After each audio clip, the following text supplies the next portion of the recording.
It's time for This Week in WordPress, episode number 281, entitled, I Bought a Hat. It was recorded on Monday, the 8th of January, 2024. My name's Nathan Wrigley, and as always, I'm joined by some fabulous WordPress guests. This week, I'm joined by Michelle Frechette. I'm joined by Mark Benzakane, whose name I apparently can't ever say correctly, and also by Jen Harris. We talk about WordPress, but what specifically do we talk about? Well, we talk about all of the nice things that have included in WordPress core in the recent past. There's a website, a post by Anne McCarthy, where we talk about all of those bits and pieces. We answer some questions which Matt Mullenweg answered about overflow questions from his State of the Word address in December. We also talk about why WordPress is still the choice for 2024. If you're building a WordPress website, why can you still have confidence? Are there any events that you're going to be attending in the year 2024? The panel talk about what they like to go to and what they're intending to go to. There's a new plugin from the makers of Stackable called WP Interactions. What's that all about? Why is Elementor being classed as a CMS? You can find out about that. And we also talk about a new show that I'm going to be doing with David Waumsley called The No Script Show. There's loads more as well. And it's all coming up next on This Week in WordPress.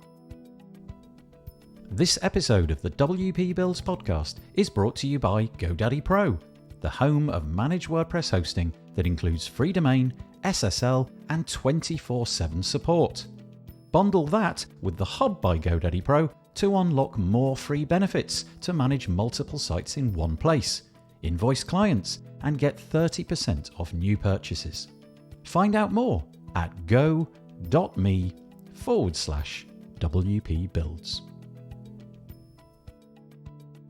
Hello, hi there, hello. Happy new Christmas year thing. Hope you had a happy holiday, if that's the thing that you do in your part of the world. Very nice to have you with us. This is episode number 281 of This Week in WordPress. We're going to talk about the WordPressy news that happened, probably not just from this week, because we've had a bit of a break. I believe we've had 2 weeks off, so there's kind of 3 weeks of news to cover. Although, to be honest with you, it goes kind of quiet. Looking at my RSS feed reader, there's large days of emptiness, which is very unusual. Normally, each day is filled with stuff. But I'm joined this week by 3 fine people. You can see them there, I know about. Yeah, over there, in different places around the screen. First of all, I'd like to welcome, and I'm going to get it right, the co-host, one of the co-hosts for the show, and that's Michelle Frechette. Happy New Year, Michelle. Happy New Year to you. It's really nice to have you back. Michelle has been on the show, dozens and dozens and dozens of times, and no doubt that will be the case during the year 2024. If you don't know Michelle, what have you been up to, frankly? She is the Director of Community Engagement for Stellar WP at Liquid Web.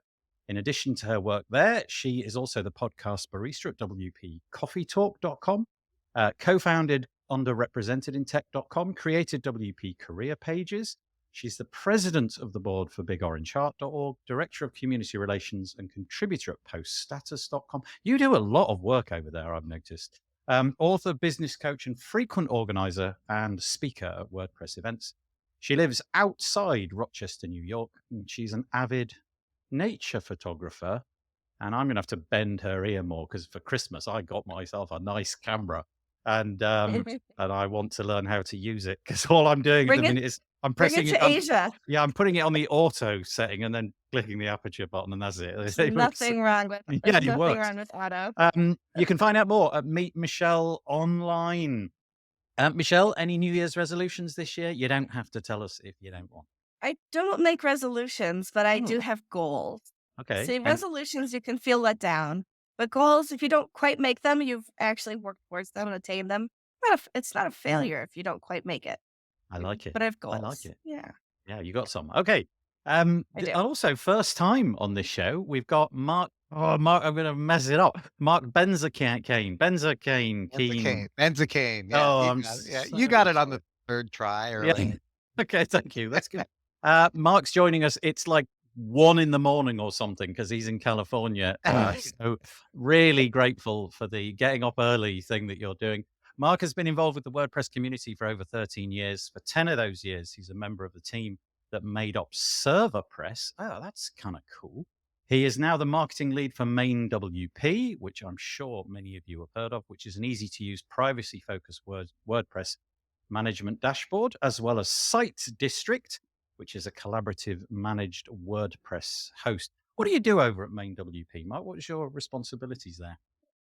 It's mostly all marketing, just getting the word out there, who we are, making sure that people have the right idea of who we are, what we are, and making people aware that I one of the things that I really like about MainWP, and I've known Dennis for, I don't know, 12 years or 11 years or something like that, is that they've always been super privacy focused, but also we're not a SaaS model.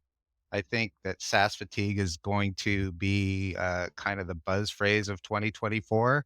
And people are looking for, you self-manage your WordPress. A lot of people self-manage WordPress, so why not self-manage your WordPress management as well? And so, yeah, I really like getting the word out there. I think the people at MainWP are awesome. They always have been, and so I'm really excited to be working with them.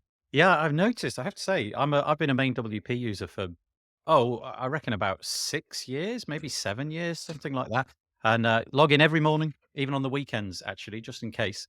And it's a brilliant tool. And I have noticed that the marketing endeavors have gone up a lot recently, haven't they? What with Dennis making videos and all of the contributions that you've been making, Yeah, no doubt, as yeah. well. I'd love to take credit for those, but that's just the team just like kicking some serious butt, Yeah, doing a getting good stuff job. out there and Partnerships. and getting updates out there. Yeah, Yeah, yeah. left, right, and center partnerships and all that kind of stuff. Right, Yeah. Okay. right. Well, Yeah. thanks for joining us. I really appreciate it. Hopefully, it's the Thank you first for of having many me. times. And the third, but this is easier because Jen is just as easy. I can understand. There's no left or right going on there. Jen Harris, how are you doing? Good. It's very nice to have you. Jen's been on the show before. Jen is an accessibility advocate and WordPress developer with over a decade of experience. We'll talk a little bit about accessibility in this episode. At her company, do I say it as Easy Allie. Ali Guide? She Yeah. specializes in helping their accessibility journey with done for you guides, tutorials, and tools. She's also spoken at several events on accessibility, including WordCamp US in 2023. At Anfera, Jen specializes helping solve and prevent WordPress problems. She works with a wide range of website clients from multi-million-dollar companies to solopreneurs, maintaining their WordPress sites with care plans and making their WordPress journey less stressful. She also organizes the Baltimore WordPress meetup and is an active participant in many online groups. Same question to you, Jen. Any New Year's resolutions? So, one of the groups that I'm in, Focus WP, what they do is the word of the year. Oh, nice. So basically, you pick kind of a word or a concept that you're going to work on for the year. So it's not specifically a goal, it's more of a process.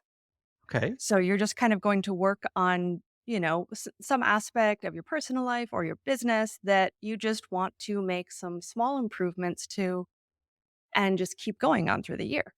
My So my mine for word. this year, Go on. What's yours? mine is consistency. Oh, okay. Because Mine would be it's very sleeping. easy to get pulled in many different directions and to not necessarily consistently focus on, one specific topic. So Yeah, I get it. I totally get it. Yeah, that's I'm a cool. jack of all trades, master of none kind of guy, and I very, very rarely am consistent. This podcast is about the only consistent thing that I've done in years, and I'm quite glad at least one thing in my life. On my gravestone, it'll probably say he wasn't very consistent, was he? But he got better at sleeping. Hopefully, it'll say something along those lines. Well, what about that? So, three really different but very, very experienced WordPressers on the show today. If you are joining us on the socials and you're doing that live, appreciate it. If you want to help the show get some more engagement, we'd really appreciate your efforts there. He said, scrambling to try and find the right caption. There it is. Go and share this. It's at wpbuilds.com/live. If you go there and you're logged into a Google account, you'll be able to use the YouTube comments on the side. But if you're not logged into a YouTube account and you want to remain anonymous, there's a little box at the top right inside the video, and you can actually access an anonymized chat inside the video. If you happen to be joining us on Facebook, and why wouldn't you? Go to wave.video/lives/Facebook, and that will de anonymize you and it will tell us who you are, where you're from. Otherwise, you just come across as that random avatar, like that grey head with nary a name by its side. Mystery person. The mystery person. But we've been joined already by Courtney Robertson. She's saying happy 2024. You too, Courtney. I hope you have a happy 2024, and hopefully I'll see you at some point during the next year. Elliot from just down the road from where I live. Happy New Year, he says. Then we've got some weird thing which always comes from Twitch. All the weird comments come from Twitch. Twitch, sort your life out. Don't allow the weird comments because I'm never going to put them on the screen. Peter Ingersoll joins us every week and tells us how cold it is in Connecticut. And it's -2 degrees centigrade, apparently, in Connecticut, under mostly sunny skies. Schools across the state have delayed opening after a snowy weekend. That was always my favorite bit of school. When you had a snow day, we call it, and you didn't actually have to go. And usually it was because there was about this much snow in the UK. But this much snow in the UK is enough to just wipe us out. Nobody can do anything if there's this much snow because we're rubbish. We have no infrastructure. We get snow. Yeah, Michelle, but we got to be set up for it, Michelle, right? up there, you can get your snow handled. We got 4 inches of snow over the weekend. Yeah, that's just decorations and rods. Yeah, that's like a decade's worth of snow in the UK these days. When I was a kid, though, we did actually get quite a lot of snow, and I have noticed. I think we're at that exact tipping point of if you're into global warming. I think we might be in the part where there's a real noticeable change. So you used to get loads of snow, and now we get hardly any. I mean, really hardly any. It's really rare now. Cami says good morning. Paul Bedford says he's happy he's not at your part of the world, Peter. It's around 30. Oh, stop it. 30 degrees centigrade here in Pretoria. I will swap with you in a heartbeat, Paul. South Africa with thunderstorms expected later. Well, we get those, so I'm all right with that.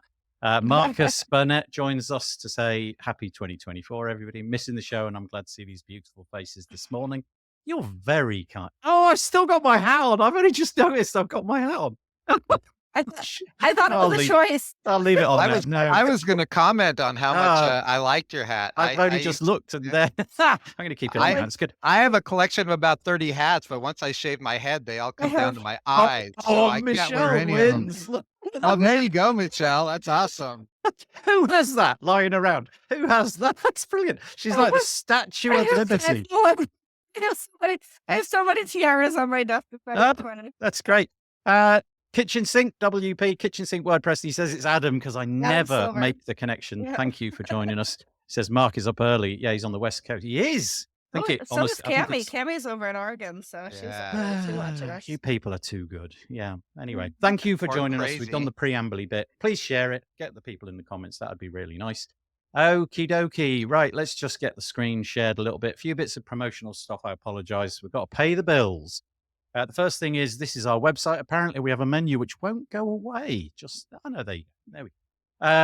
This is what we do. We do a podcast each and every week. We do this show each and every week. And if you want to stay updated with that, you can click and put your email in there. We also have a little calendar here, which tells you what we're doing.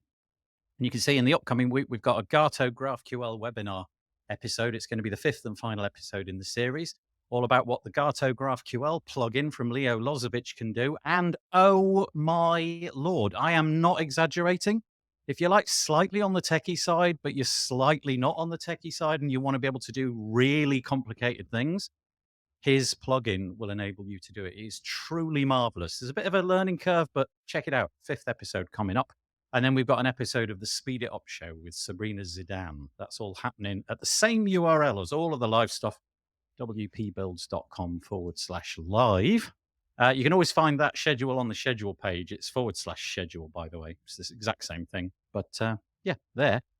And also, I have some really interesting news about, about 28 years ago or something, I started the WP Builds podcast with David Waumsley, and he's been doing it with me ever since. Every other week, David and I have been on the mic talking about WordPress, and he decided that he's probably not going to be using WordPress much anymore. So he decided I'm not going to be on WP Builds anymore.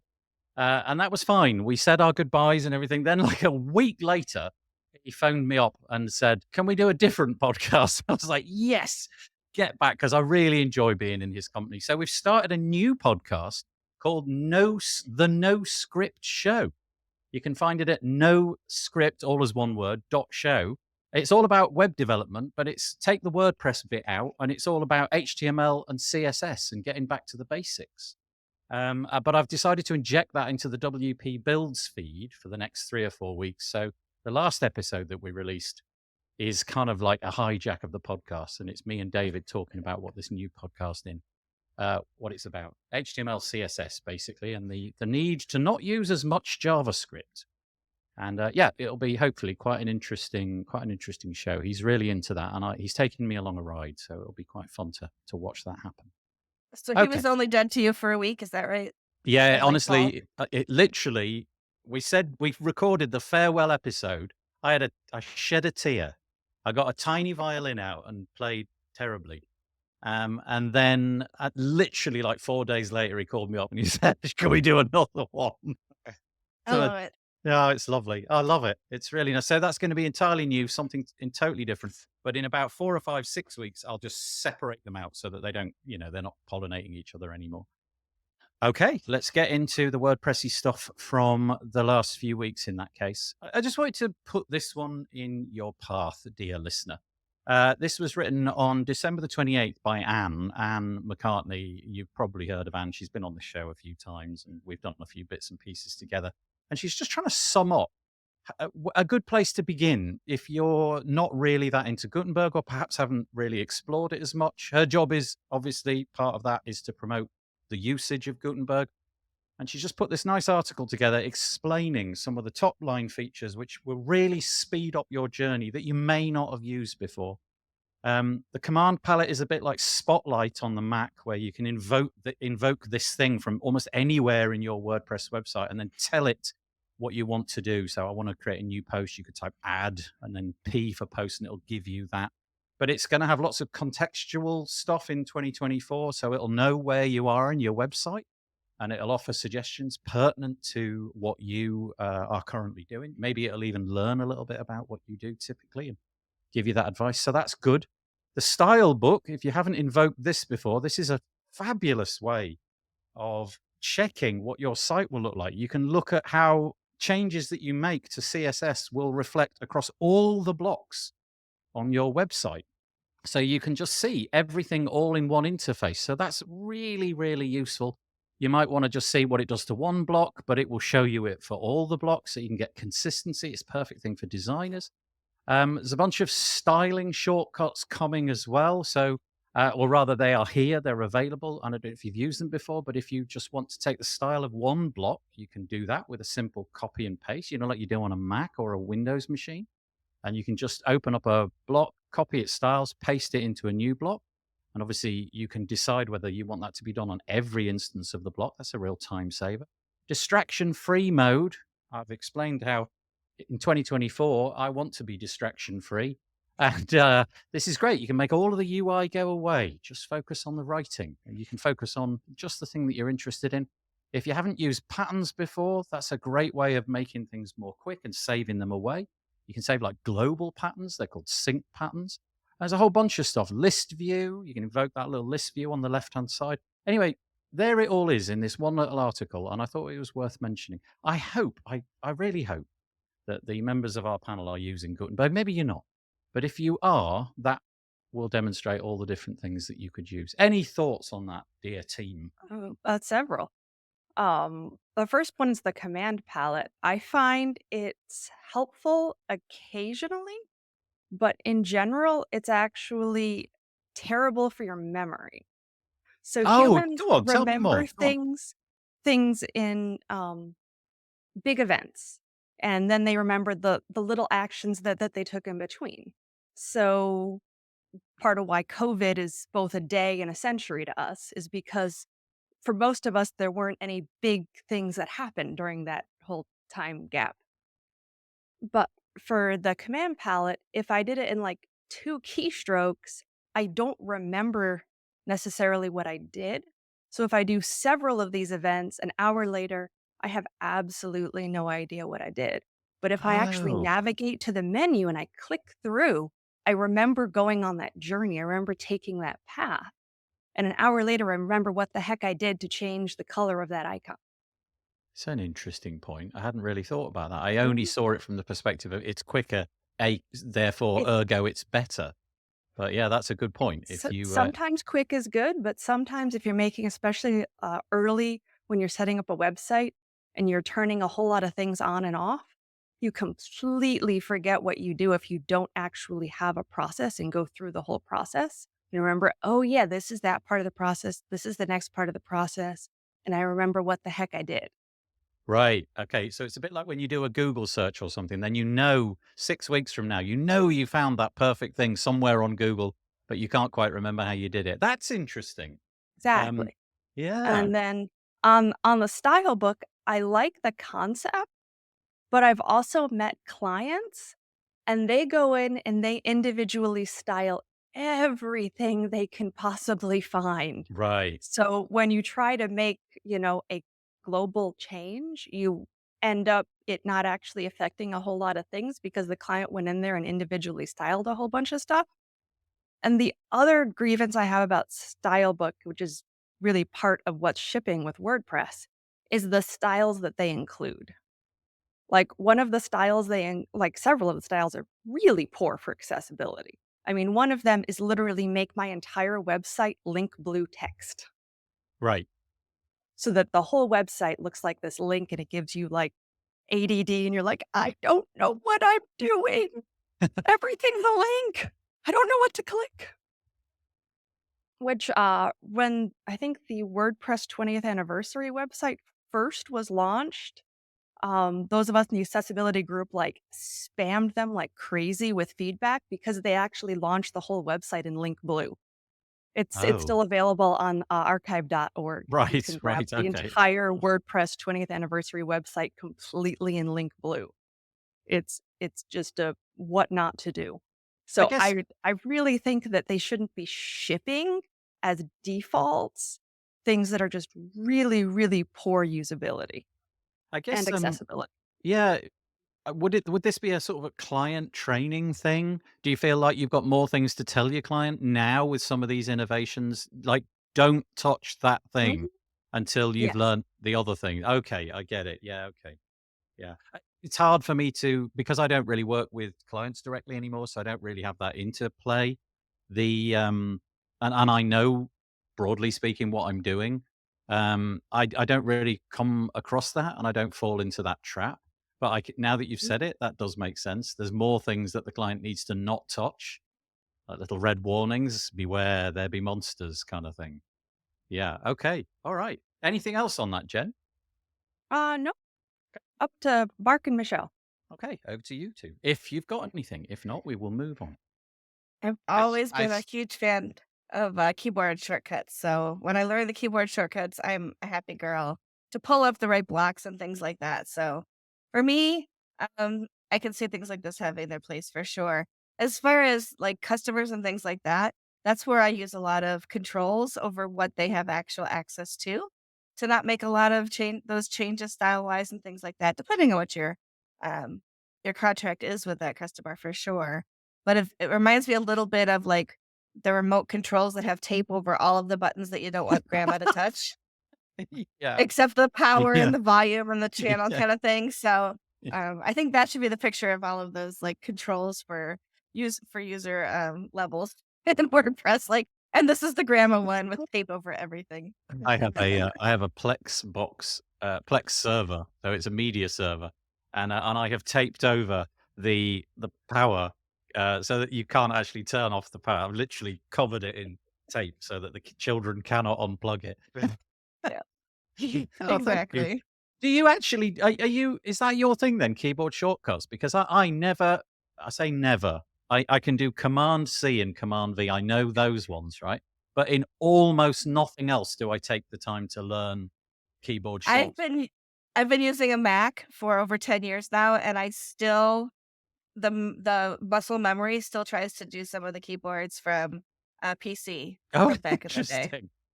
They are hardwired. Yeah, Yeah, I never really yeah. bother with that kind of stuff, and I don't really. You can invoke the command palette. I think it's K, Command K or something like that. It's actually written in the article. I should probably just find it. Hold on.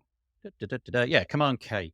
But I would never invoke it that way. I would probably, I don't know. I just don't really use keyboard shortcuts. Anyway, Mark, sorry. I try to stay outside of doing any development as much as possible, probably because I think people have issued a moratorium on me doing that. I tend I tend to cause more problems than anything. However, I'm with Michelle. I'm a huge fan of keyboard shortcuts, and to Jen's point about remembering the journey, I can barely remember what I had for breakfast on a day-to-day basis, and so for me, remembering a workflow of how I got somewhere, I'm gonna forget it 10 minutes later anyway. So, it's, I think different people just process things differently, and I can certainly see your point, but, for me, it's about how do I get to my end result as quickly as possible, and so I do tend to learn keyboard shortcuts.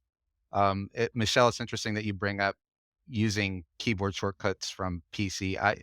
With ServerPress, because we were multi-platform and it was an application, I went from PC to Mac so regularly that my fingers developed muscle memory as to which keyboard I was on, and it just automatically remembered which keyboard shortcuts to go on.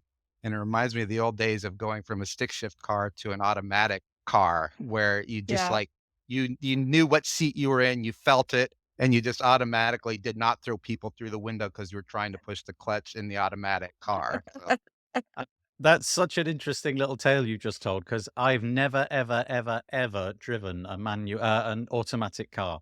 And then really? just after Really? Christmas, well, in the UK, nobody has an automatic. Everybody has a manual. Everybody has stick shift. Yeah. But I found this car. I knew I needed a new car, and I found this really great deal on an automatic, so I got it. Man alive, have I had to unlearn?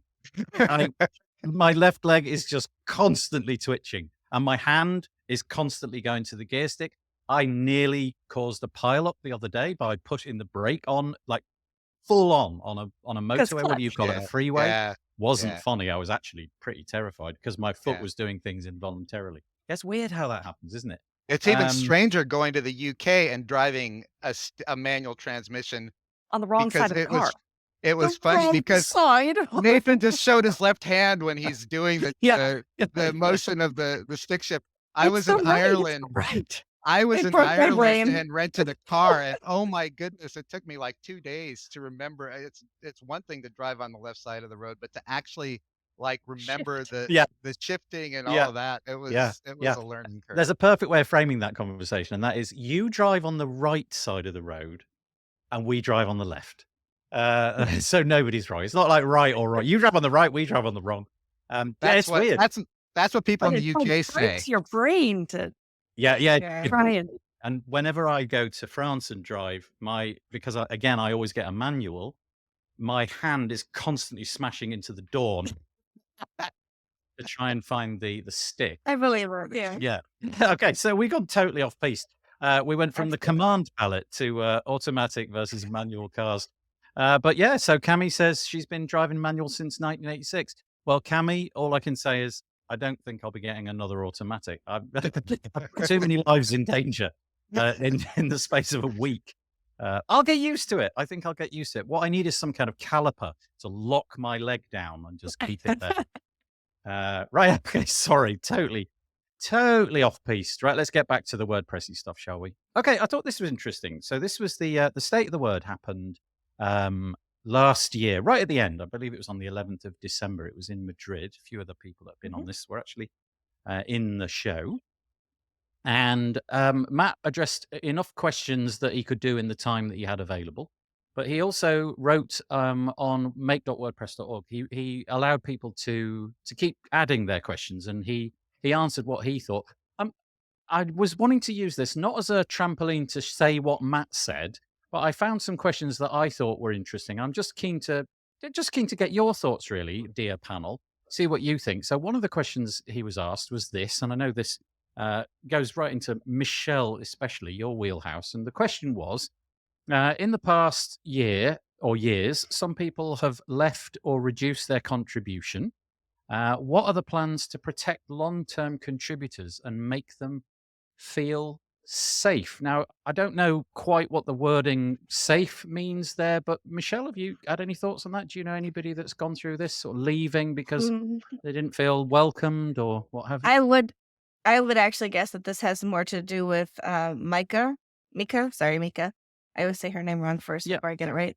And her what she went through with the plugins team and the harassment that she dealt with. I would guess that the the talking about safety probably had something to do with that, but I couldn't speak 100% on what that person's question spoke to. So, Yeah, it's but I interesting one think that. it has a lot to do with that. I think that there's when it comes, you and I have talked a lot about underrepresentation and things like that.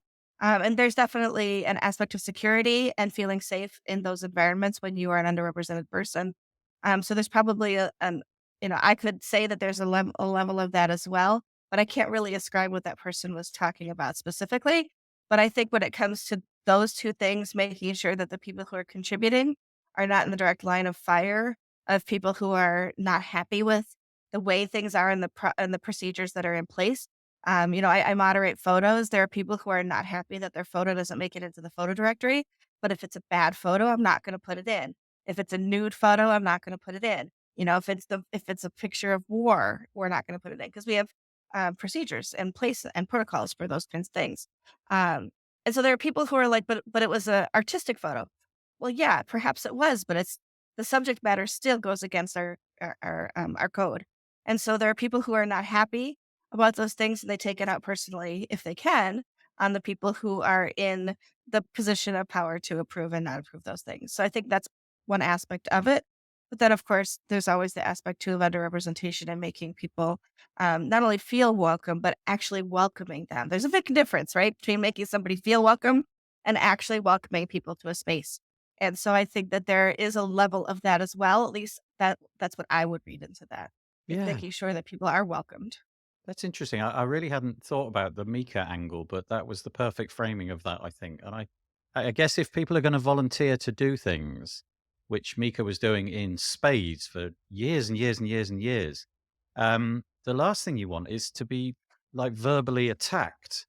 And I think on some occasions it got pretty scary. And I know there are other members of the community Yeah. that have really felt very actually threatened by some of the things that come their way. So maybe that question was about policing that. How do we protect those It could people or be. anonymize their, like you, Michelle, let's say in the case of those images, does it have to emanate from you, for example? Can it just No, as come a from matter of some? fact, it doesn't now. Ah, Yeah, it nice. Okay. doesn't now. I mean, Okay. if you were to be able to log in and see the back end of the site, you could see who approved and didn't approve them because that's how WordPress works. Yep. But that's not public information, and I Okay. think that that's by design. So, Okay. Thank you. Mark, Jen, anything on that, or do you want me to move to the next question? Yeah.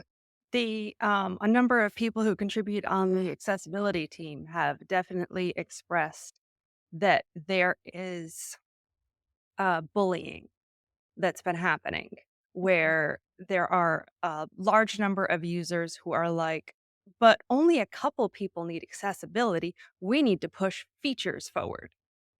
Features are more important. So instead of trying to clean up code and make it accessible on the very first go around, they're saying, well, you can just patch it later. Well, that's kind of like trying to add plumbing to your house after you already finished the kitchen. That's not going to go well. I mean, if the kitchen faucet doesn't turn on for people, the kitchen faucet doesn't turn on. That's a fundamentally broken thing that you're delivering. So, and there's quite frankly a large number of vocal people out there who have been blatantly bullying the smaller number of people who are saying, yes, this needs to work for everyone. We shouldn't just be throwing features forward. We should really think about the architecture and how we're coding everything and make sure that things like security and accessibility are put in there at the very beginning. So we're not trying to rewire everything and manage mounds and mounds of deprecated code. I was talking with, I think Steve Jones had been making a contribution to the table block. And he's like, oh, this is a quick fix. And then he found the mound of deprecated code from previous versions where it had just not been people hadn't thought about how it needed to work for everyone. And so there's just this whole mound of old code that you have to also maintain and bring forward with the changes. Thank you for that, Jen. Some sort of serendipity going on today in that the person who I think maybe asked that question just dipped into the comments. I don't actually know if that's the case because Matt himself, as you can see on the screen, Matt himself kind of put the question in his own comment as a, he did it as a block quote or something like that. But from the comments, it looks like Jose, apologies, Jose, if I've got your name wrong. It looks like that was, in fact, your question to Matt.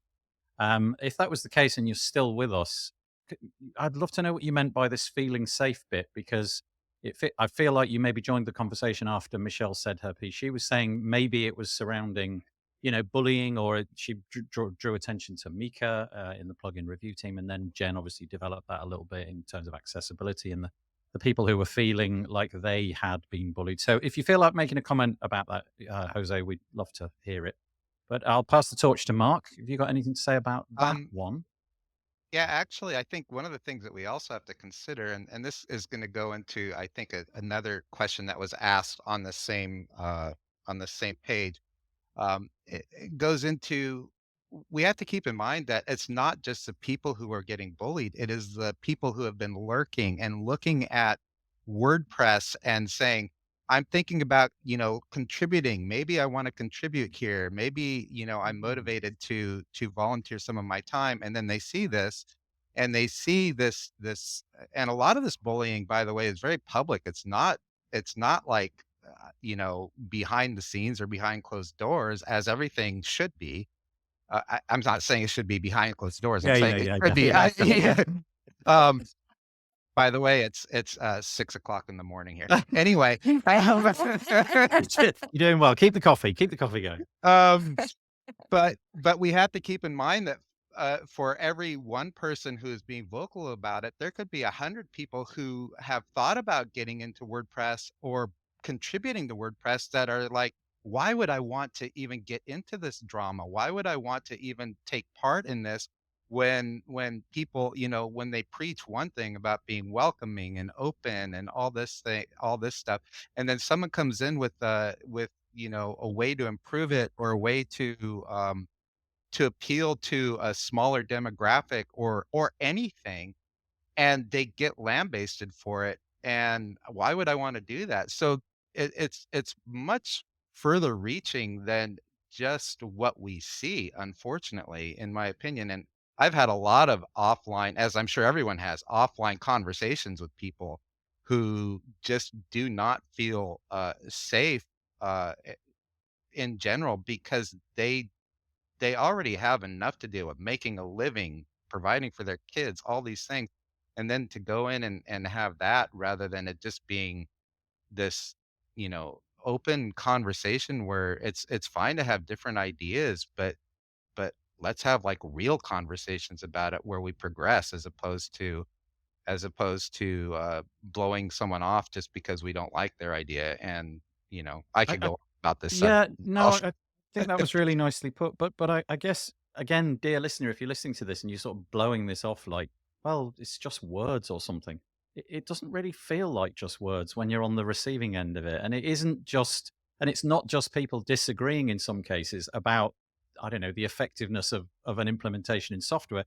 I think sometimes literally strays into threatening behavior where you have the intuition that somebody's going to be knocking on your door, and anything approaching that is horrible, but the ladder, the little steps that lead to that are also horrible. And I guess the other thing to throw in is that we have some people who contribute such significant amounts that if they disappear, we really do destabilize a large part of the whole pyramid of things that we've got. So in the case of Mika, she did so much, and her stepping away is a big thing. And that one person has a really big impact on the community. So Look how long it's taking to get a plugin yeah, approved these days in the repository, and yeah, I mean, I back in the day, I had conversations with Mika. It's been a while, but, she was always stressing about, getting these plugins approved and going through that, and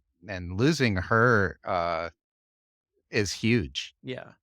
Yeah. And that also brings up a point in the general WordPress ecosystem that this is the largest content management system in the world, powering, millions and millions of websites. And yet the big bottleneck is volunteers. Yeah. Yeah. What why with the literally billions of dollars that are going into the whole WordPress ecosystem, why don't we have people who are actually employees who are doing this? Yeah. Another can of worms, that one, isn't it? We could probably open that and go on Because about then that. then you have an actual, like, reliable base of people. I mean, I'm not trying to make this no longer open source. I love open source, but also we need stability given the giant market share that WordPress has. The whole lack of stability is part of why companies don't choose WordPress. I'm just gonna flip it over to Jose. Sorry, Jose, again if I've got your name wrong. He's been very good at replying. I appreciate that. He says thanks. Yeah, it's definitely him. The case that were mentioned were ones that were being considered when the question was posed. But besides more that obviously you know about that have not been made public yet. He said, "I saw in many cases that those people that suffered from bullying had to face it alone." Okay, so that adds context to it as well. It's not just that it's happening, but it's there's nowhere to turn. I definitely feel that this is a fail as a community. Can I just mention at this point, big orange heart? I mean, it's not the solution always, but it's a place to turn. And every contributor is needed, mainly those that have been with us for a long time. I think I've just raised that one. Yep. So yeah, thank you for your responses. Okay, so we've got context on that question, and obviously there's a few things that you know about which we don't. So maybe there's some more news in the year 2024. Courtney chimes in as well. The plugin team have seen an increase in submissions while simultaneously implementing a process for sustainability for the team. Over half the plugin review team are sponsored at this time, I believe. So I guess that's a slight bit of good news. And Patricia BT would add that the non-sponsored contributors might be fed up and just stop if they were bullied. I think I'd change the word might to will. I wouldn't be sticking around too long if I felt that, I was getting bullied. I mean, I guess the nature of it might be in question, but okay, so that was a big question. Let's add some more. Thank you for your contributions there. That's great. I was going to raise loads of these, but I think given the time that we've got, we'll just raise a few, and I'll just pick a couple that I thought were of interest. So excuse my editorial deciding. WordPress community is getting older and older. Do you have any ideas on how to attract the younger generation? I don't feel old, but I am. Oh, but it's true. I don't see that. Every time I turn up to a WordPress event, I don't get me wrong. It's not like I'm only seeing people of a certain age and older. There's definitely a mix, but it does feel like it's skewing more as the years go on. It's Towards aging up. Call that aging up. I'm glad you had that phrase. I was struggling. So it's aging up. So those that are in stay in often, despite what we just said. But we're not getting that funnel into the bottom. We're not getting the young people in. What do we do? I'm guessing that maybe it's not as attractive to work on a content management system as it once was with SaaS and things like that. Maybe if you're a website designer, there are other options that you can go for, whereas WordPress has had this inexorable rise, and for ages it was just the default. I don't really know what the answer is, except maybe things like events and in-person Possibly. stuff is a good thing. Yeah, I was at the New Jersey Montclair meetup in 2023, and the keynote speaker was talking about how one of the ways that he got started with coding was a boot camp. And at the boot camp, they were saying to these people who are all brand new, brand new to development, brand new to trying to code, and they're telling them that PHP is a dead language, which I mean, PHP has been steadily increasing market share and is a very solid, mature language that I think will be going around for Oh no, many PHP has been dead for like 15 years. Jen, have you having a not heard? great It's been afterlife, yeah, a truly epic afterlife. yeah, it's always Um, dying. but one of the things is that the code camps are saying that PHP is a dead language and WordPress is on its way out. Hmm. And when, quite frankly, the things that people are going to get their foot in the door, when those places are saying, this isn't something you should look at, they're going to trust what their mentors and their teachers at the camps are pushing them towards. So I would say that, getting into high schools, getting into high school programs and getting kids into WordPress when they're in high school, getting into college programs, getting into the boot camps where people are getting their foot in the door. That's that first foot in the door experience should be something that we want to give them as a positive view of things like PHP and WordPress. Because if they see that as negative, I mean, that's the memory that's going to stick with them. That's their first impression. I think a good route maybe as well in that discussion would be the data ownership thing, which seems like a bit of an old curmudgeonly thing to talk about. And it's one that we talk about a lot, but I'm constantly thinking that kids have just given up their entire digital lives to these giant mega corporations. And there's not even an aspiration that that's weird. There's just, well, yeah, Facebook can have it all. What do I care? Yeah, I can see the ads. I don't care. And just making that argument that just at some point you might want to have that under your control. Just think about that a little bit. So maybe some of that plays into it a bit. Think about the future. Why would you ever get a pension? Those kind of things. Think about the future, dear child. Okay, Mark, Michelle, Um, any solution?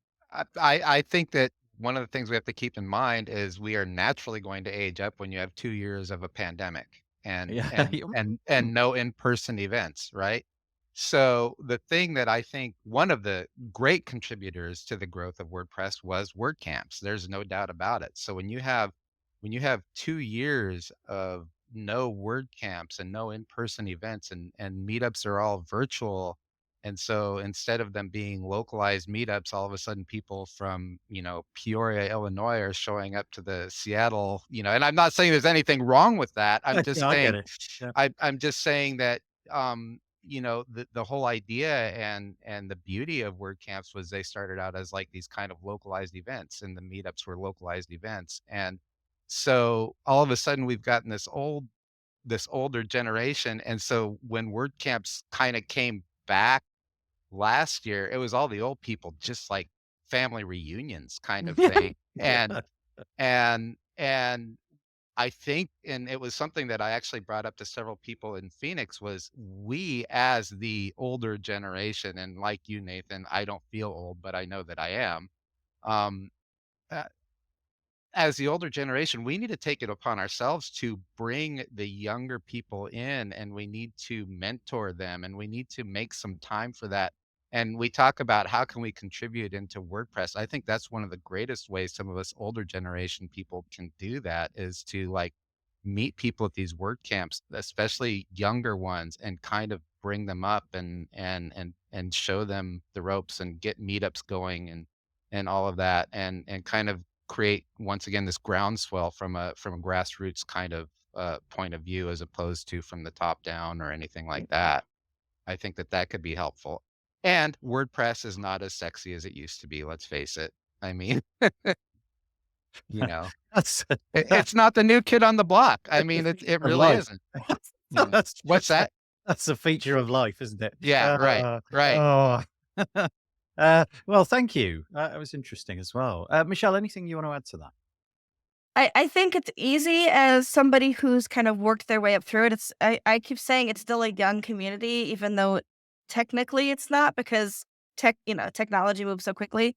But 20 years is not an incredibly long amount of time for the people like were grassroots in it, not to feel like they still have ownership of what happens within it.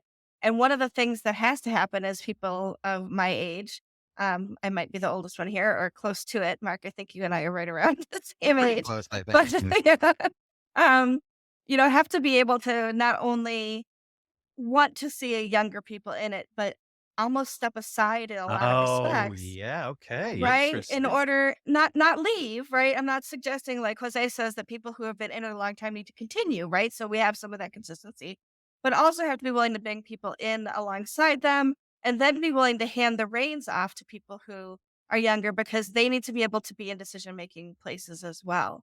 So that's one of Yeah. the it's really difficult when you stay with a project so long and you feel such ownership over it, whether it's community, whether it's code, whether any of those things, to then say, I'm going to just be a user now and let somebody else lead. It's not easy. It just That's a isn't. really good point. I'd never even thought of that. And it feels like in business management, it's always better to have older people, right? Because you just want those experience levels. But with something like this, it's not quite that, is it? Because technology, Mm, especially public facing technology that people are going to use, you need those cool new ideas and the things coming through. And yeah, you're right. Once you've got your claws in something, it's hard to let go, isn't it? It's it hard to let the is. And 18-year-old talk to you about what you should be doing I because oh, Yeah, I used to turn to my daughter to see what was, hip, and yeah, we don't even use the word hip, right? yeah, She's in her 30s now, so she is not even the demographic. Like, my own children are not the demographic. yeah. I have one child, Okay, and so she that's and her husband. So I actually can't even turn within my own family unless I'm looking at nieces and nephews who are much younger to find out what is important to them. It used to be important to us to say, like, you own your own data. That is super important, and it still is important. But now, like, people who are my daughter's age and younger are often looking at what is the ethos behind, what are the ethics behind, where is the morality in, and how is this technology being used um, for the greater good, and how hmm. and what does that mean as opposed to ownership of your own data. How do I feel part of the community, and how am I using this um, within the greater global community to affect good? Because we have so many things happening in the world that are challenging and scary. I think that's really hard to let go, isn't it? But maybe that's what It we need. is. Maybe that if we want to encourage a younger audience, if that's an actual thing and we're worried about it, maybe we need to be able to let those voices be heard and get the 17-year-olds in and allow them to shout about their ideas and all of that kind of thing. Yeah, that's really interesting. James Giroux, thank you for joining us, James. He says he loved what Michelle said about handing off to others. For many of us, we work hard to get to where we are, so it isn't easy letting go. Yeah, really good point. Yeah, it's like like me, when you've got like teenage kids, it's like I'm so used to telling them what they should do. It's hard to let them tell me what they should do. It's like, oh, can we just rewind 10 years and just go Yeah, back yeah. to how it was? It's not Mhm. easy. It's Elliot's bittersweet for sure. yeah, yeah. Elliot Yeah. says when he was at university 8 years ago, he remembers some people would say PHP and WordPress will be dead in a few years. Yeah. And there's more modern options. I tried to convince them otherwise. It's interesting as well. I just think the interface has changed as well. Because when I began with computers, it was a computer. You plugged it into the wall and there was a box and a screen and a keyboard and a mouse. My kids, like, they're not touching any of that stuff. It's all something which goes in a bag or in a pocket, and the interface for creating it is as good on the handheld thing as it is everywhere else. And so, there's a lot to think about there. I just want to do one more quick one, and I don't know if we care about this or not, but I'm interested in your thoughts. And it says the W3, according to W3 Techs, and we'll come on to something of theirs in a minute. WordPress usage has been going down since June. I mean, even saying it doesn't sound like it's that big of a deal, does it really? It's like 6 months. We've had up and up and up and up, and then we've had 6 months of down. What do you think about these numbers? Any ideas on what we can do to reverse the trend? And I am going to include Matt's comments here because I thought it was important. Data liberation. So, this new initiative to enable dozens of platforms to import data to begin a WordPress website from content that you already have somewhere else. There's going to be a lot of work done on that. E-commerce, he says the plugins in e-commerce need to be significantly improved in terms of user experience and integrations. I can't comment to that because I don't use e-commerce in WordPress or outside of it. And we need to make sure all the cogs in the engine of the WP community are spinning at full wheel. And he mentions a lot of the things that we've just talked about. Okay, so that's in short, the question is, should we care that it's gone from astronomically high, 43%, to this little dip where we're still in the 40s, but it's the low 40s? Should we care? Is that something of concern? Well, on the e-commerce one, since I deal with a number of e-commerce sites, for example, the for someone who has not used e-commerce before, going in and setting up a new Shopify site is super guided, super easy, quite frankly, in 1 hour, they have a live website with a couple of products and they are selling. That's compelling. I mean, that's the setup. For me, as someone who's been using WooCommerce for years and years, I can have an e-commerce site set up in an hour. But trying to train a user on it, trying to Okay. get a user who does not have that experience, it feels like trying to, climb a vertical rope versus Shopify feels like a nice gentle ramp. Right. So Okay. Yeah. the whole WooCommerce versus like Shopify, it's just so different. And honestly, for people who just want a really simple shop and they don't want to customize things, they don't want to do add-ons, they don't need all of that, I tell them go to Shopify. It's, you're Yeah. you're you're done. It's done for you. It's going to be cheaper, faster, and easier. Well, that's a big If thing then, you isn't it? if Yeah. you need the add-ons, you need the integrations, you need to customize, you need to do all that. Well, yeah, now we're talking about a WooCommerce project, and I have some sites that I brought from Shopify to Woo because they needed more. Shopify wasn't giving them enough. They couldn't customize, they couldn't control things, they couldn't do filters the way they wanted, so they needed more. But the people who are selling, 5 products with 3 colors and they're done, no, they are honestly and truly much better off in the Shopify space. And I was Uh, looking at a year-end report, and it had shown that there's a lot of exchange that happens back and forth between Woo and Shopify. Quite a few Woo shops that become Shopify, and quite a few Shopify that become Woo. And I think it's because of what people's real needs versus what they actually want to maintain. I was just looking, I clicked on the link from the data liberation section of the post that we just looked at, and I was wondering if Shopify appeared in there. And actually, curiously, it doesn't. It's not on the list of, maybe I'm missing something, but looks like WooCommerce products to WordPress. Well, that's all those Squarespace, Wix, all of those are being taken care of. Mhm. Drupal, Blogger, and what have you. But it doesn't seem to be Shopify in there. So that's interesting. Given that Matt cited e-commerce as one of those things, I wonder if we'll see more of a push to bring the Shopify people along. Michelle or Mark? Uh, I I'm. think there's a lot. Oh, go ahead. I was just say I'm 100% with what Jen said. That's yeah, nice. Okay, great. Yeah. I think there's more data that needs to be out than to just say we have X percentage of the internet. So what does that mean? What are Right, those right. websites we're looking at? Are we talking about majority e-commerce? What is, that we have 43% of the total, but what is, or whatever it is now, but is it when people are just throwing up brochure sites, are they going to sell it to an easier? There's so much more data that we need to be able to say whether it's significant or not. Because we don't know what the total is. We don't know what the purposes are. We don't know if it's a simple blog versus, you know, Vogue. Like there's too much to be able to say that one number defines what WordPress is to the global internet. It's interesting though that he's picked out as number one is the data liberation. So the idea of pulling in people from other Mhm. platforms. So that he must have some intuition, I'm guessing, that people would like to do that, but they don't have the capacity to do that. They want to move over from one place to another, but they can't. So okay, so there was an awful lot in there. I will link to, as always, with everything that we show on the screen. I'll link to it in the show notes. But that was an interesting article. There was loads more questions that I highlighted, but really we're going to run out of time if we don't move on. So we'll quickly move on, and we'll talk about this. I don't know how to describe this. I think this is what you might call a foot in mouth moment. I don't know. So we're back to the W3 Tech's website, and I don't really know if I need to call this a survey or if it's more. I don't know. I don't know where this data comes from, but I see this piece at the beginning of each year getting a lot of attention on a lot of big websites. They point to this because there's authority here.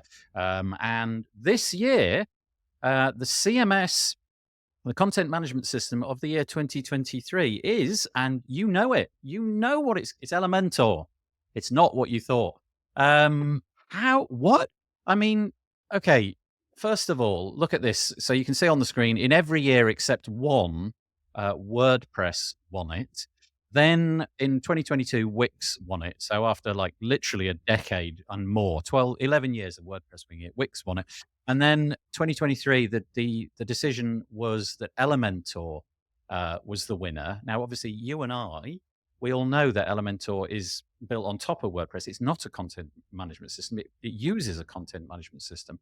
But the thing that I thought was interesting here is how disconnected is our community from the rest of the technology world that people think that Elementor is the CMS. Like we have clearly somewhere Elementor's got a runaway train of media and marketing and they're just brilliant at that stuff. And they've managed to get it to the point where they've persuaded these guys who are doing this stuff all the time that the Elementor is the thing doing it. And of course it's not. So I don't know if there was anything in that for you, but I just thought that was curious. They did walk it back, I think, in a tweet or something a little bit later. But I find it curious that they walked it back in a tweet, but not on the website. Maybe they don't have a very good content management system to update their... Number 2 is WooCommerce. Who is WooCommerce? Right. Yeah, look, there. I forgot about that. Oh, even better. The question is always who are you surveying and what questions are you giving them? Yeah, that's true. That's you true. know, did Elementor, who has a gigantic email list, did they blast out to their entire email list, 15 emails to vote for us? Yeah, maybe. Okay, I get it. I see what you're saying. So yeah, it's a self-fulfilling prophecy. They see online somewhere that this survey is being done. They want to win it, but I am not putting the boot in on Elementor. It is a fabulous product. It has done amazing things for the popularity of WordPress. But Elementor, if you did that, if you were a part of that, maybe don't. Shame on you. Yeah. I love, if you read the paragraph above too, it says that it becomes hard for WordPress to consistently be in when it's reached well over 60% market share. Again, Okay. what market? Really? Yeah, 60%? I mean, don't know. yeah, Okay. I don't know. So it's a nothing burger, really, isn't it? But it's kind of fun to see. Yeah, it's kind of fun to see. And they, like I said, they walked it back. I'm sure they walked it back somewhere online, like their official Twitter channel or something like that. But obviously, didn't update it on the website. Okay, so that's that. In response to that, Web Dev Studio wrote a piece which began like this. It says, recently a WordPress page builder was mistakenly named as the best content management system in 2023, even though it's not a CMS. And so what they decided to do, which I thought was a nice way of doing it, was they just went through all of the different stats and things, which basically tell us what we already know. It's still dependable, reliable, extensible, all of those things. And so, yeah, keep telling your clients that they can use WordPress and Elementor. You don't have to choose one or the other. You can have both if you like. Okay, so there we go. I'll link to that in the show notes as well. I'm going to be attending a few events this year. I'm hopefully going to be, well, I am, unless something goes horribly wrong. I'm going to be in Taipei, in Taiwan, in whenever that is, March, I think, March the 7th or something. Oh, I'm so bad. In March later this year. But WP Engine have put together an article about virtual conferences, things that they've spied, real world events, and what have you. Look, WP Career Summit, Michelle, made the grade. And I did wonder if three of you had any aspirations, maybe in terms of turning up to promote your products or services or just other quirky things. I'd kind of like to attend some podcast events because that's something I'm into. Whether I will or not, I don't know. But I'm going to be attending, hopefully, the 3 flagship events for WordPress this year. So yeah, it's just over to you. Tell us about events that you hope to go to during this year. Well, I hope to catch a few on replay because I like to, skip the first 10 minutes of the talk because it's, the intro and all that. And then, watch the rest of it at like 1.5 speed. And then Oh, you skip do the that? end. Okay. I can't I'm do it. terrible. I I'm can't do it. terrible. No, I just can't. Like, there's something about the way that the words slur and everything. Yeah. Anyway, sorry, interruption. Carry on. Yeah, so I generally do that for conferences. So I'll be looking forward to AxeCon, which is DQ's accessibility conference, and then which is a big conference. Is that All online. I'm just going to write it down for the show notes. Is that AXE Con? Just all as one Yes. word. Okay. I'll put From that in the show DQ, notes. DEQUE. Yeah. Thank you. Okay. great. And then also the WordPress Accessibility Day, which is in September, I believe. Yeah. Okay, thank you. I'll put that one in as well. We've mentioned that in the past, especially when it was coming. Anything from you, Mark, on that? You hoping to attend anything? I guess you've got to wear your MainWP hat at some point for these I things. I do, and I know that we are sponsoring WordCamp Nepal, which is coming up in a week or so, but we're not actually physically going to be there, but we want to support um, a lot of these WordCamps. Um, Nice, I'm nice. I've always been far more of a WordCampy person. I like the hallway track a lot. I like meeting people. I like talking to people. I like getting feedback. And I have not completely planned out my year as far as where I'm going to be when it comes to that. There was the one, and I forgot which one it was, which looked interesting to me only because it's in Wisconsin, which is where my kids are. Oh, yeah. So I have like a little bit of a double kind of, That's a solid reason ulterior for going. motive there. Yeah, Yeah, yeah, yeah, exactly. yeah. Um, so, but, but I am really. We have our 10-year anniversary is this coming up shortly at the beginning of this year Good for job. MainWP, and so we have a lot of really big things planned, and so all of our focus is and attention is on that right now. Okay, Getting, right. Kind of yeah, skews the yeah, company focus for a year or so. Yeah, yeah. Okay, absolutely, yeah, okay. yeah, yeah. Michelle, I know you're going to be in Thailand. I'll be in Sorry, Taipei. Yep. Taiwan. I'm sorry. Yes, I am Anything else? speaking. I'm Yeah. speaking at WordCamp Asia, so I'm excited about that. I will be at WordCamp Europe, all things going well. My company is sponsoring there as well. And I'm putting together my application. So hopefully I'll be able to speak there if I get selected. Nice. Applications are open for another 7 days, I believe, if anybody's interested in putting their speaker app in for Europe. It got Speaking of that, expanded. it's a Mhm. little bit different. I'm sort of skewing it slightly, but if you are going to be attending WordCamp Asia, if I believe this is only for the people who have decided to purchase a ticket and succeeded in doing that, there is probably dropping in your email inbox quite soon. There's the possibility for you to get on the contributor day. It's part of the ticket. You can show up, but there is limited availability. I think 450 was the number that I thought. So there's going to be a lot more people at the main event. If you want to contribute in Contributor Day, which is the first day before the actual event starts, then you need to go to the thing that you'll get in the email. I don't know if I should disclose the URL particularly. And look at that picture there. That's a nice picture. WordCamp Asia last year, and they're asking in the form for you to nominate the area where you'd be most interested. You don't have to pick, but they're obviously after sort of spreading that load out and making sure there's enough people sitting at the different tables. It was a good Okay. contributor day last year with plenty of Wi-Fi, so that was a good Oh, one. nice. Yeah, that's always fun when the Wi-Fi stops working. Yay. And then this, which I just a big hat tip from me to Katie Keith. Katie's been on the show several times, and Katie has done this same piece, I think two or three times in the past. It's for her company.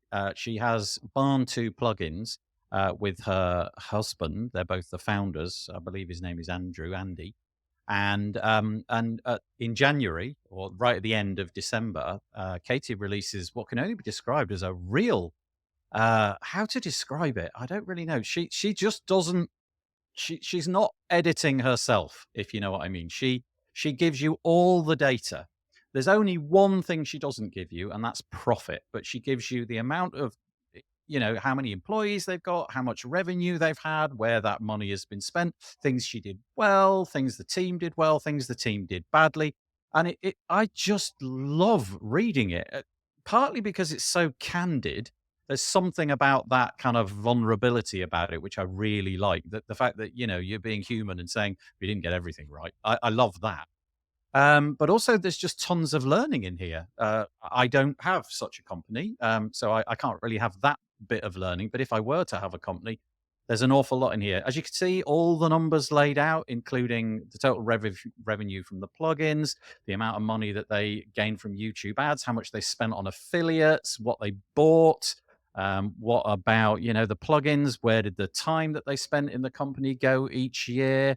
How they had an SEO scare, which knocked them down the Google rankings in the month of October, and they had to fix that on the fly quickly before Black Friday, and how they did it. And the fact that it knocked, I think it was 14% off that month's revenue, which is just fascinating that you can put a number on that. If your SEO is killed for 1 year, what does that do to your profit and loss statement for that month?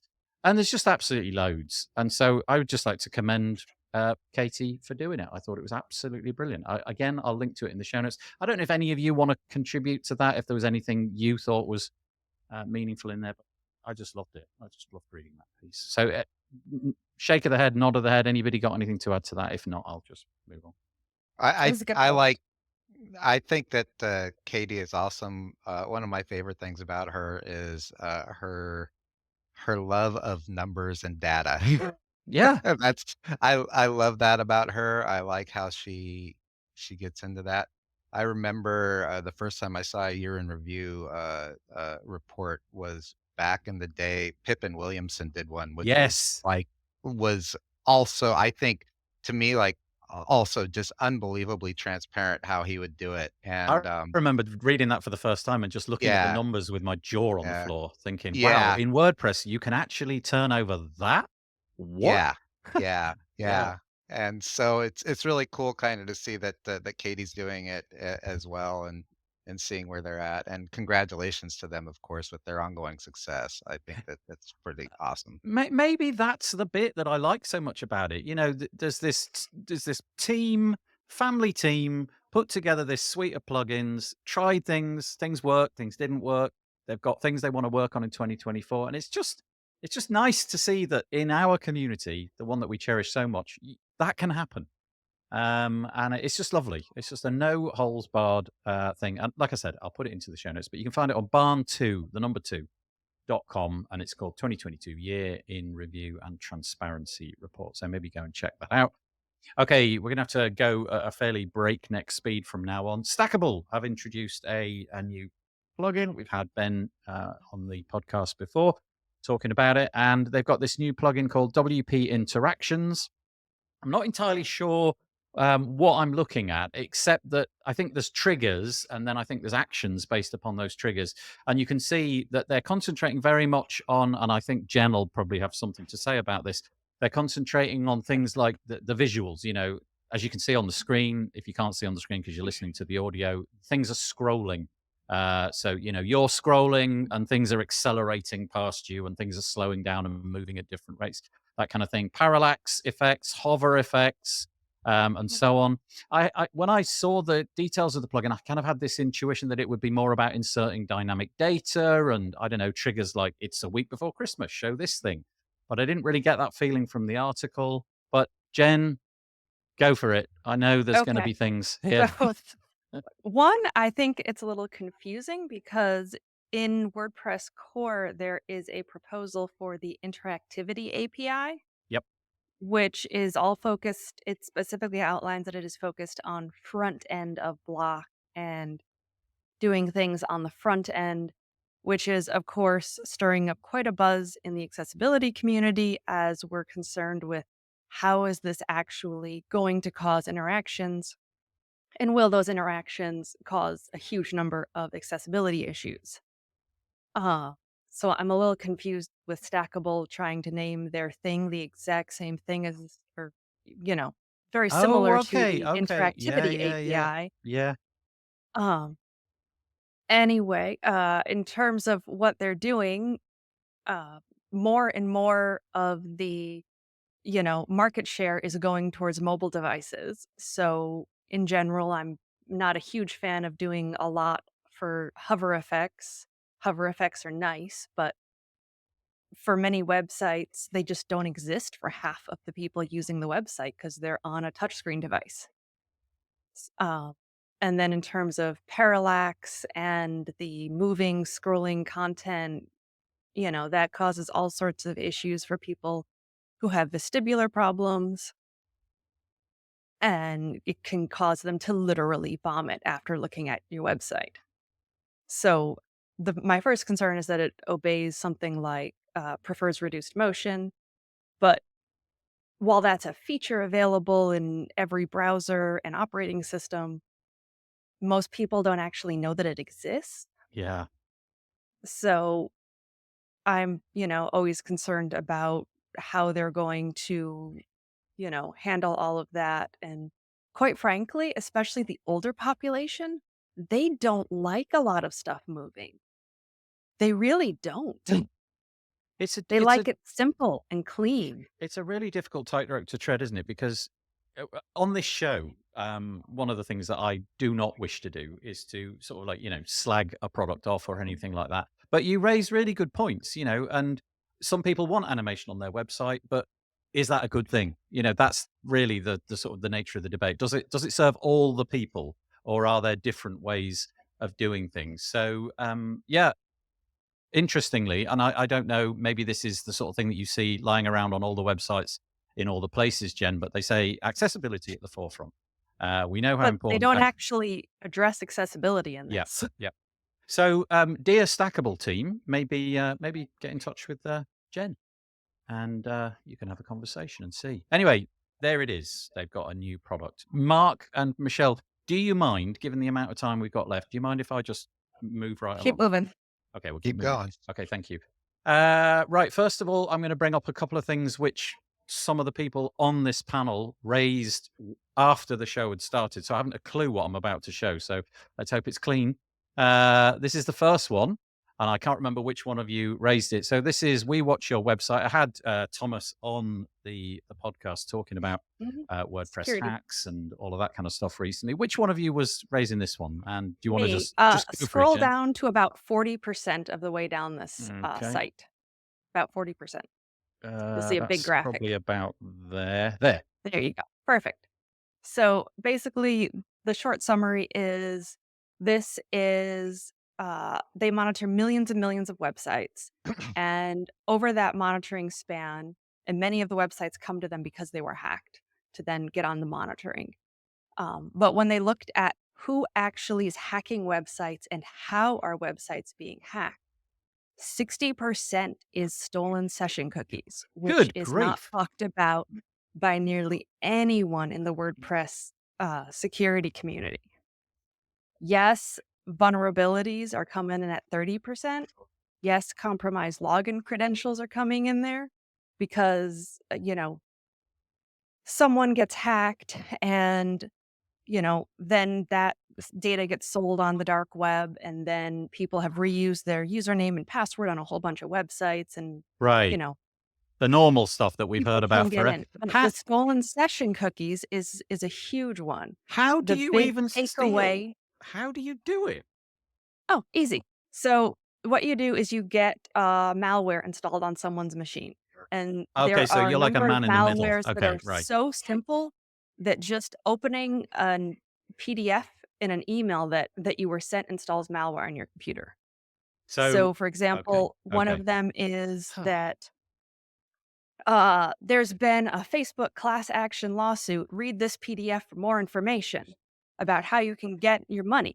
And they even give a legit info about the actual cases that are happening.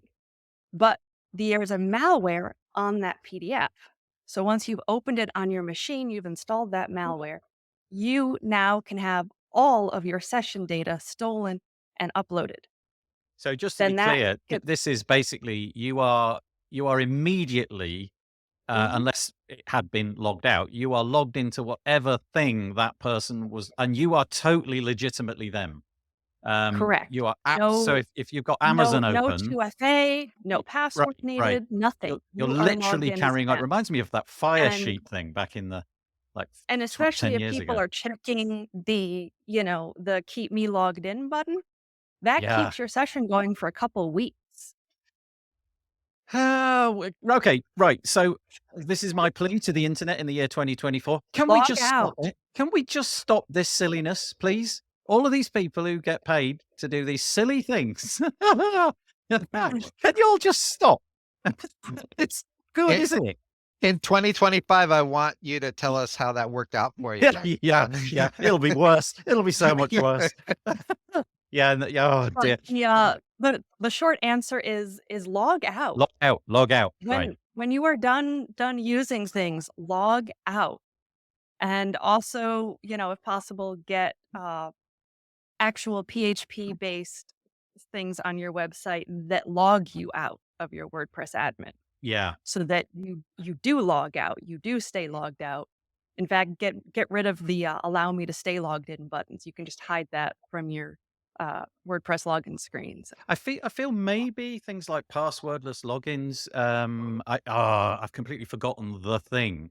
Like Passkeys. Passkeys. SSO or It's something going to be. password. It's going to be the thing. It feels like it's going It to be still steals your yeah, yeah, session. yeah. Exactly. It's like but it's going to be a That thing in won't help you. 2024, but it's not going to help. And all the. But I think we've become. There's so many things that we use online now. Like when the internet was invented, you were probably going to one, maybe two things at all. Passkeys also lock you. The current passkeys is very, very early in development, and quite frankly, most of the security people are saying don't use it yet. It's too young. But the current passkeys lock you into the passkey system that Yeah. you're using. Yeah. So if you get Google passkeys, you're now locked into Google. If you get Apple passkeys, you're locked into Apple. Yeah. You're Um, actually locked into that passkey service, and you have to go through a giant reset process if you wanted to switch from like Apple to Android Michelle, or the just reverse. quickly, would you mind muting your mic? I think I think it's probably in your office. We can hear quite a lot of the. I've got an intuition that you might be on the wrong mic. I don't know. I'm not entirely sure if it flipped at some point during the. But thank you, Michelle. That's great. Okay, so there's the cheery tale for 2024. A brand new thing that you never knew about that you've got to worry about. But the lucky thing is, all you got to do is click that log out button, or just clear out your cookies every week or something. I No, don't know. no, that No doesn't help because you're logged sessions, in on the cookies. server session. The session Oh, exists on the server, not in your browser. got it. So, for example, there are some WordPress plugins out there that are JavaScript based that attempt to log you out. Don't use any of them.